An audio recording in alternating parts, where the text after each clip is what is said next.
decided to pursue MMA as a sport a little while after training for the first time. It wasn't a major goal when I first started training in MMA. The biggest goal was just that I enjoyed the training, and I especially enjoyed, jiu-jitsu, and I wanted to make sure that no matter what I did, that would be a part of my life for the rest of my life. One of the instructors, Danny McIntyre, my head coach, he told me I, would be pretty good in the cage, so I tried my first fight, didn't really know what to think, and as soon as it was over, I was hooked. I think I knocked him out in the first round, and yeah, right after that I looked at Danny and I told him, give me another fight, man, and that was it.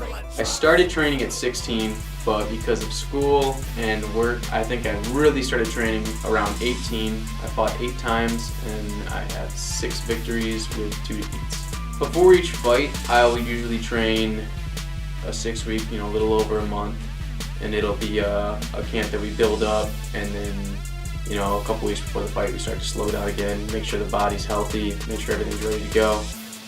Middle of the camp, 3 weeks in, that's when we get the hardest sparring going and making sure that everything's on point. And from there, you just keep everything where it's at, and you slowly decrease to make sure that when fight day comes, you're good and healthy and strong. When I'm good and I'm healthy and I have no distractions from work or from school or anything, I'll get about 4 days in. I usually train 2.5 to 3 hours each day. Sometimes I might train on a Saturday. When I fight, my preference of where I'm at, it will have a little bit to do with the opponent. If we have a really good striker, why not take him to the mat and see how he does on the ground. But I honestly don't care where the fight is. I like getting in slugfests, and I love jiu-jitsu, so anywhere it goes, I'm just going to be trying to finish the whole time. I'm going to try and make an exciting fight. It doesn't matter what happens. When you go through a fight camp, there's a lot of pain and sacrifice you got to go through. There's a lot of hard rounds of sparring. There's a lot of blood, sweat, and tears that you put into the mat, and when you're doing it, you're not by yourself. You got your training partners, you got your coaches, you got your family supporting you. I got my girlfriend dealing with all my bullshit. When I sacrifice so much of myself and I sacrifice other people who are helping me, to have my hand raised is the greatest feeling in the world. There's no way I want to go in there and risk disappointing anybody who helped me with the fight. I definitely try and clean my diet up when I'm training for a fight. There's a couple different things that I do differently when I'm training. If my boss asks me to stay late or asks me if I want to put in extra hours, I can't. I have to sacrifice a lot of my time to make sure I get into the gym. Days that I can't get in, to which I will work out by myself, and I'll do different exercises to make sure that my mind and my body are where they're supposed to be. I don't eat too bad as it is, but I definitely make sure that I take in less of the bad stuff, more of the good. Less desserts and all that kind of stuff. There's definitely more focus with a little one-on-one with me and Danny. I'm the one who's going to be preparing and going into fight.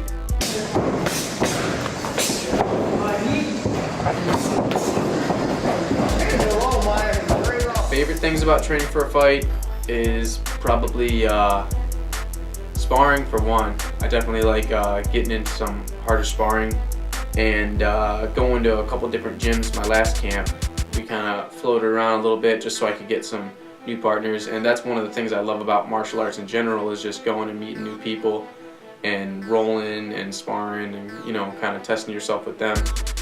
I like the nutrition aspect. Me and my girlfriend will find healthier things to do, and we'll cook together and make good meals together and stuff.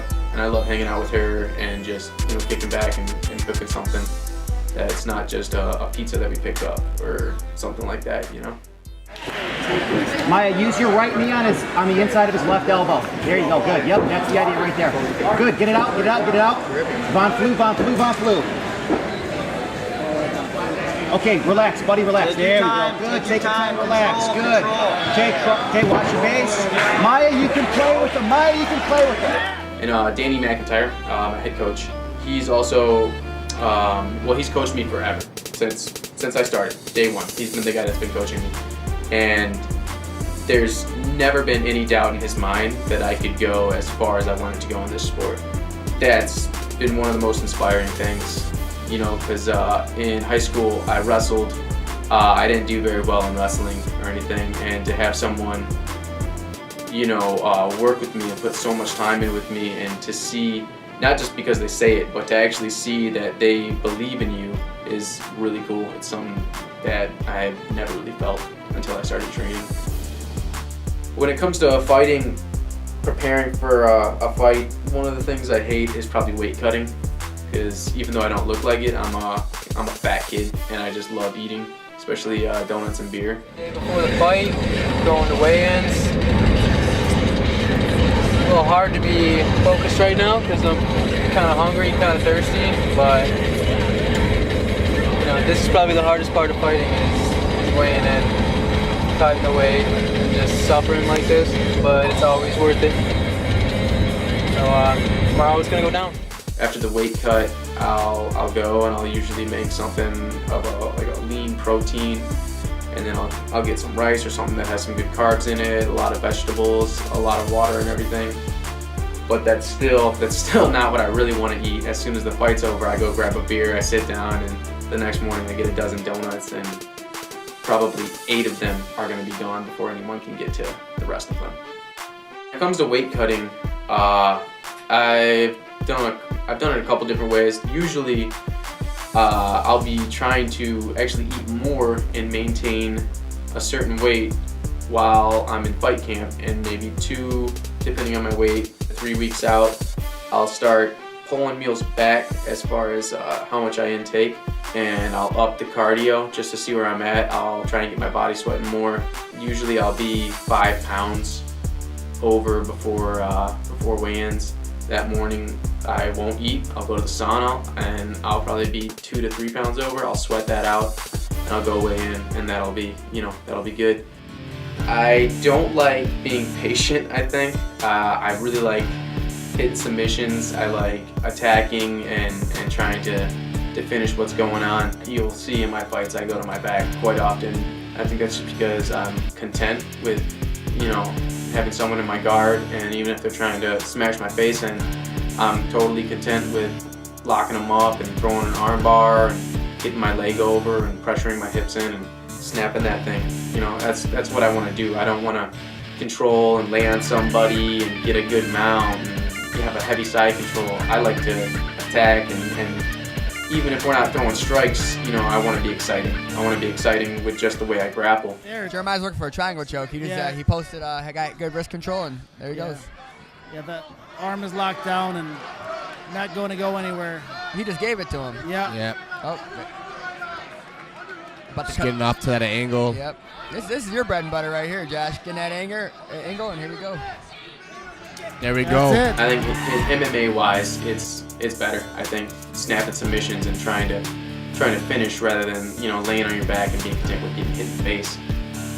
As far as the stand-up, I try to be technical. I think I can a lot of times get a little too suckered in to just slinging bombs and brawling a bit. I don't mind being hit, and I want to hit the person a little bit more than I'm concerned about getting hit.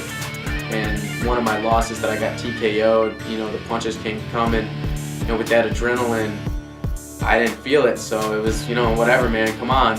And I'm trying to sweep him, and I'm playing with his legs and everything. I'm not protecting my face, and he's just raining down bombs, and, you know, it was whatever, these shots don't hurt, and then a couple more shots, and it was, all right, maybe I should, you know, try to get out of this position, and then before I know it, the ref's pulling him off me, and I can't remember the last, 5 seconds of the fight. So scrapping and sparring and striking, I think I need be a little bit more technical. I think I need to learn how to get in, throw what I want, get out, maintain distance. Distance is a big problem with me. you know, I'll stand there in a range where someone can punch me, and if they throw a couple shots at me, I'll just try and throw some shots back, and that's not the most ideal way to fight. It's a little bit similar to my jiu-jitsu, whereas I need to control the fight a little bit more rather than just trying to be flashy. I'm just doing it the way I like to do it, you know. I don't know, I guess I'm a little crazy, but that's the way I like to fight. So I'm Jerimiah Powers. Keep an eye out for me. Look me up, man. Watch a couple of my fights. Hope they're exciting.